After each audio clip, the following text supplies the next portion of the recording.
Welcome to Audit the Audit, where we sort out the who and what and the right and wrong of police interactions. This episode covers freedom of movement, reasonable suspicion, and identification laws, and is brought to us by Insanity's Edges channel. Be sure to check out the description below and give them the credit that they deserve. On June 4th, 2021, an unidentified individual, who we will call Mr. Bill, was sitting in his vehicle in a residential neighborhood in East Tennessee while playing a GPS-based game. Corporal Gallo of the Blount County Sheriff's Department approached Mr. Bill's vehicle and began to question him about what he was doing. Mr. Bill informed Corporal Gallo that he was playing a game and asked him to turn on his body camera to capture the interaction. When Corporal Gallo responded that he had left his body cam at the office, Mr. Bill began to record the incident himself.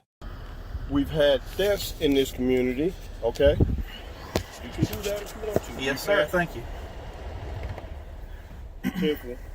We've had thefts in the community, okay? And you don't live here. Do you have a reasonable suspicion? The reasonable suspicion is that the possibility that you could be a thief in this area. I have explained to you what I'm doing. I want to know who I'm dealing with. You could be an axe murderer.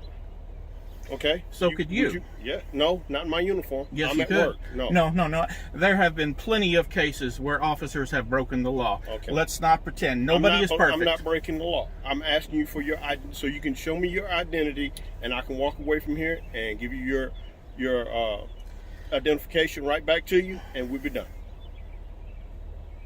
Are you issuing me a Not right civil this second. citation? No, not this second.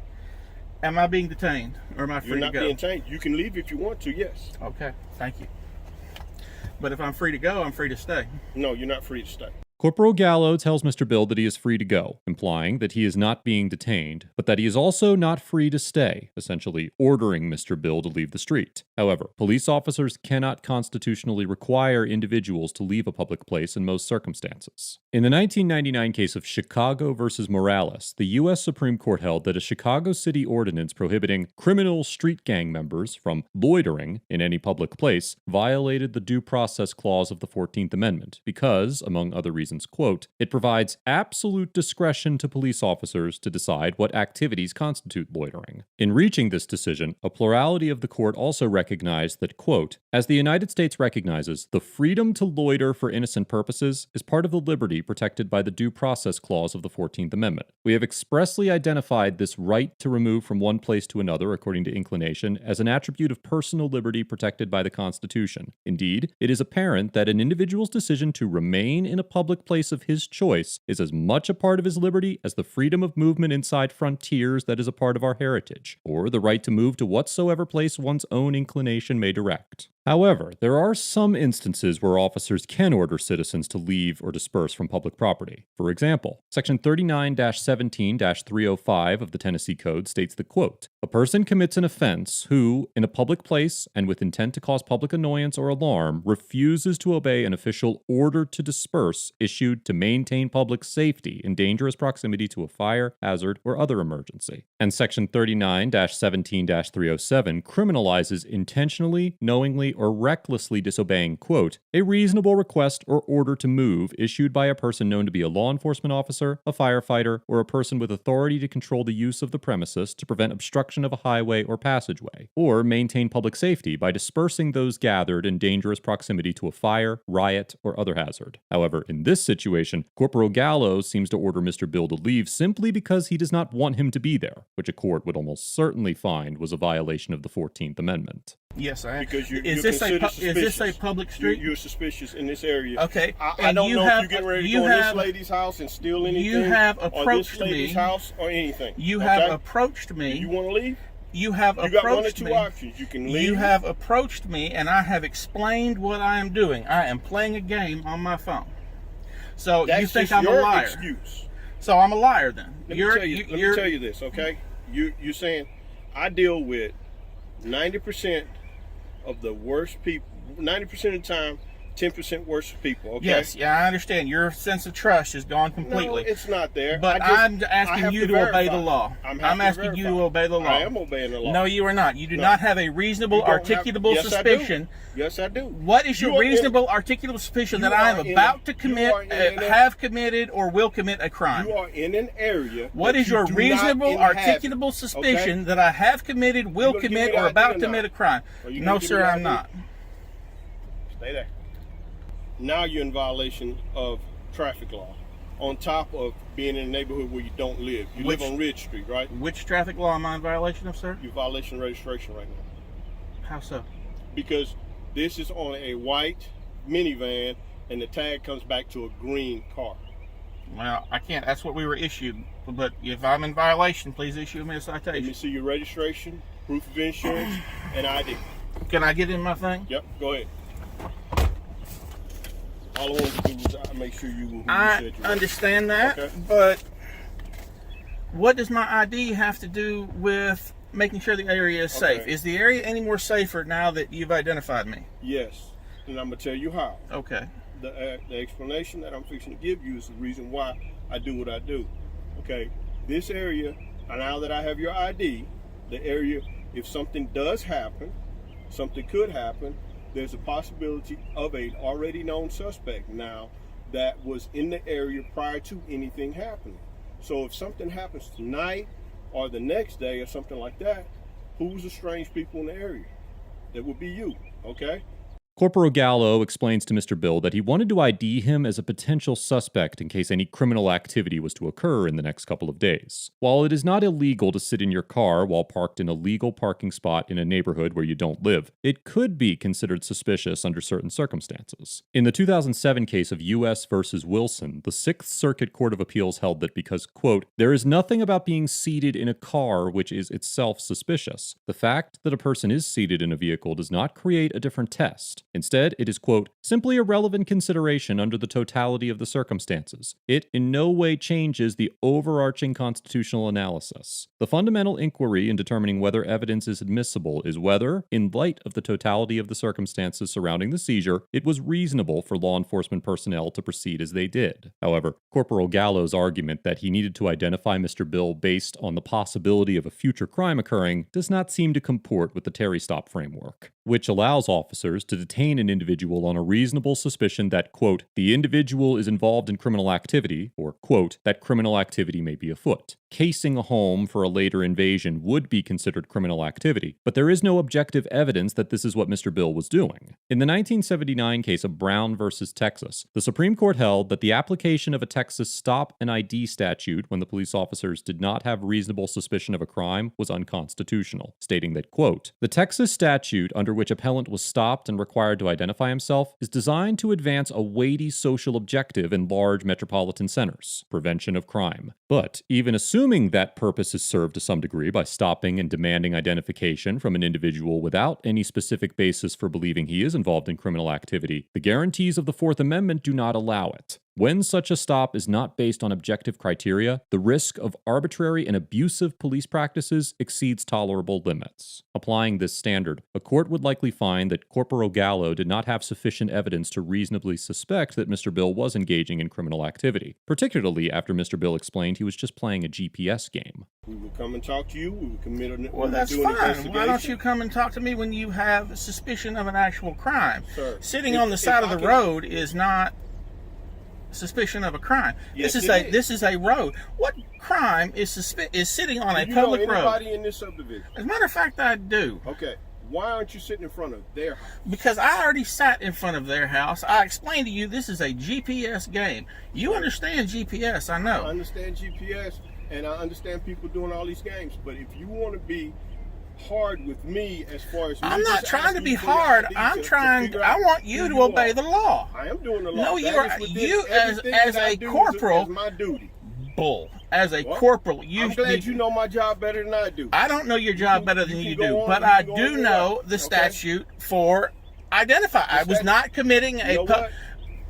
The statute for identifying yourself is anybody over the age of 18 has to have a document in their possession of who they are at all times. But I don't have to give it to you.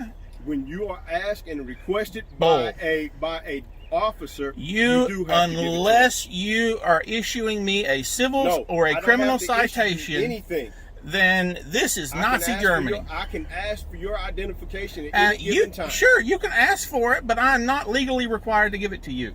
Corporal Gallo and Mr. Bill argue over when individuals are required to provide identification to a police officer, with Mr. Bill claiming he only needs to show ID if he is being issued a citation or civil warrant, and Corporal Gallo alleging that everyone over the age of 18 must carry identification at all times and present it to a police officer upon demand. Mr. Bill is referring to Section 7-3-505 of the Tennessee Code, which states that, quote, when any police or peace officer of a metropolitan government asks the violator for identification for the purpose of issuing a citation or civil warrant to that person, the failure to produce or give such identification shall be grounds for the violator to be arrested. However, Section 55-50-351 of the Code also states that, quote, every licensee shall have the licensee's license in immediate possession at all times when operating a motor vehicle, and shall display it upon demand of any officer or agent of the department or any police officer of the state, county, or municipality. It's important to note that officers can always request that an individual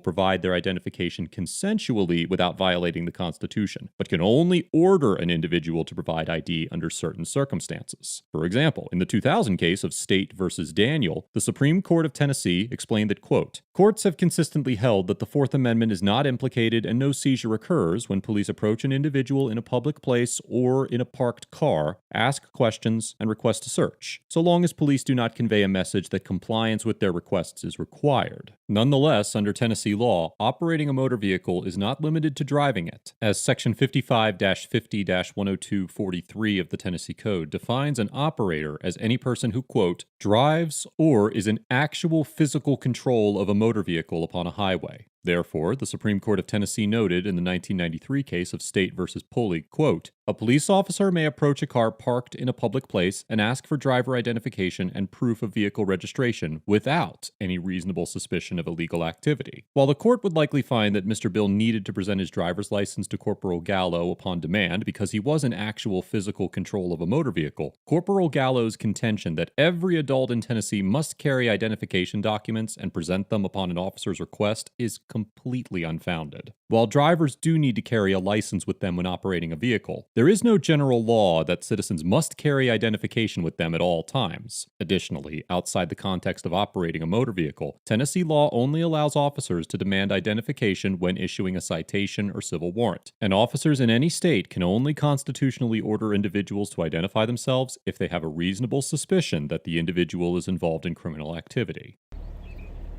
I'm happy you feel that way. Have a good afternoon, sir. Thank you. You Please too. move on. If I'm free to go, I'm free to stay. I'm going to ask you to leave this area, please. Are you asking me or ordering me? I'm asking you to leave the Are area. you asking me or ordering me? I'm asking you to leave the If area. you are ordering me, I will leave. If you are asking me, I would stay. I'd like to stay. order you? I'm ordering you to leave the area. Thank you very much. I will certainly leave.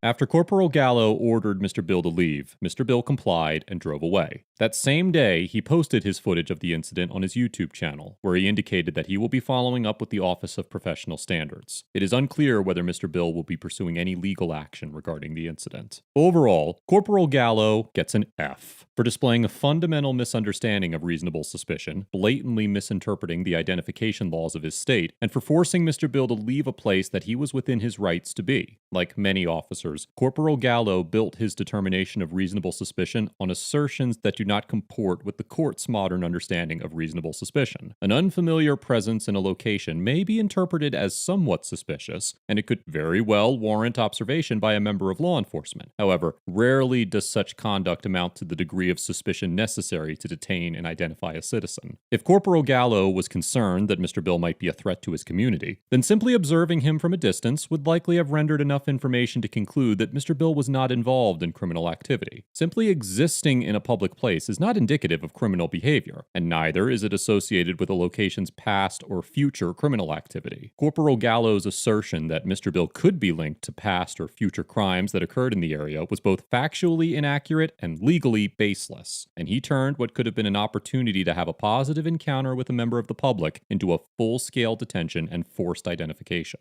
Mr. Bill gets an A+ for challenging the officer's assertions without becoming overly aggressive, maintaining a calm and collected demeanor throughout the interaction, and for peacefully complying with the officer's lawful orders. Mr. Bill was well within his rights to park his vehicle on a public street and play games without being disturbed, and he initially offered a legitimate explanation of his actions to the officer without compromising his rights. It wasn't until Corporal Gallo mentioned the registration violation that Mr. Bill was willing to surrender his identification, and at that point, he was legally obligated to. Mr. Bill did a fantastic job balancing his civil liberties with the lawful demands of the officers, and he demonstrated a thorough understanding of the First, Fourth, and 14th Amendments. As Mr. Bill explained in his original upload, he does not proclaim to be a First Amendment auditor, which makes his assertive demeanor and authoritative dialogue that much more impressive.